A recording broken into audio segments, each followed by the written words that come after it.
Let's go.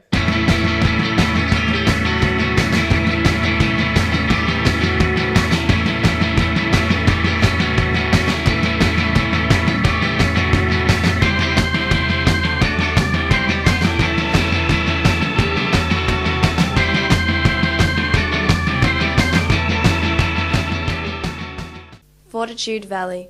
During the day, this cultural hub is home to the valley markets, live entertainment and sidewalk cafes. However, on Friday and Saturday night, Fortitude Valley turns into one of the most alive and thriving entertainment precincts in Brisbane.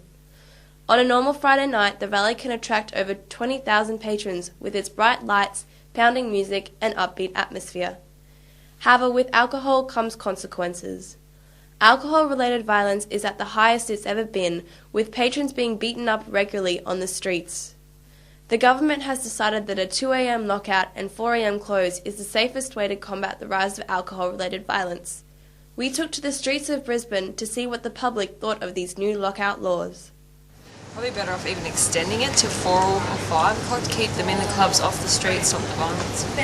Well, I don't think it'll decrease violence because people go to clubs to get drunk, and it's when they get drunk that they start getting violent. I actually think it'll increase violence because it'll get people go out and they'll start drinking and stuff, and then there'll just be more drunk people on the streets eventually.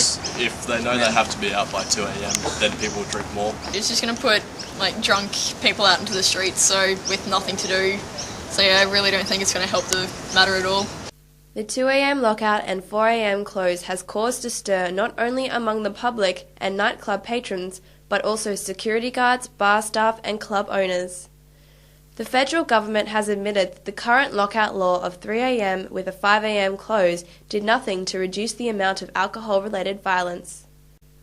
Luke Walmsley, who worked as a security guard in Fortitude Valley for 5 years, has seen the change from no lockout to lockout. We spoke to him about how successful he thinks the new lockout laws will be.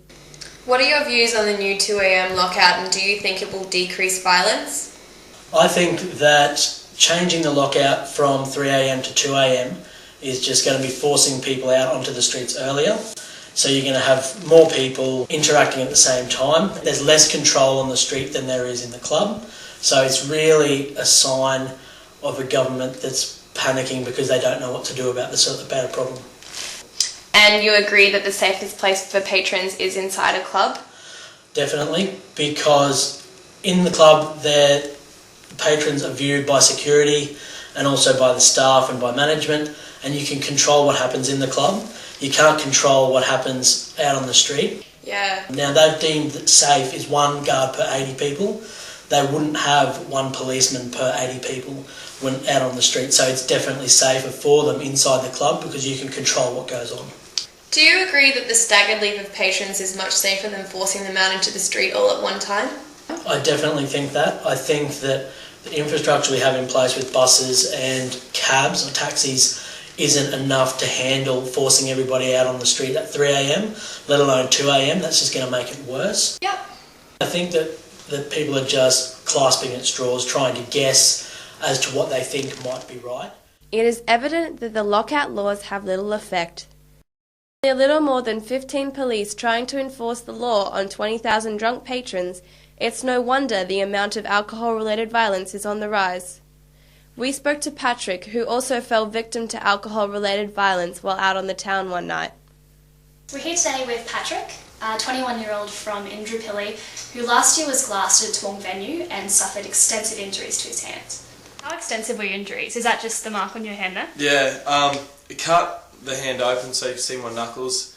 My tendon got cut back and it was like a rubber band snapped back up into my hand, so I had to come in and pull my tendons back down and stitch them together. Shocking. What do you think about the current 2 a.m. lockout? Do you think it'll stop violence from happening, or is it just not solving the issue? I don't think Australians will just adopt that mentality. I think they'll stay out, and then you'll have 10,000 kids on the street in the city and in the valley in some cases, all looking for something to do. I think that could almost fuel the problem instead of resolve anything.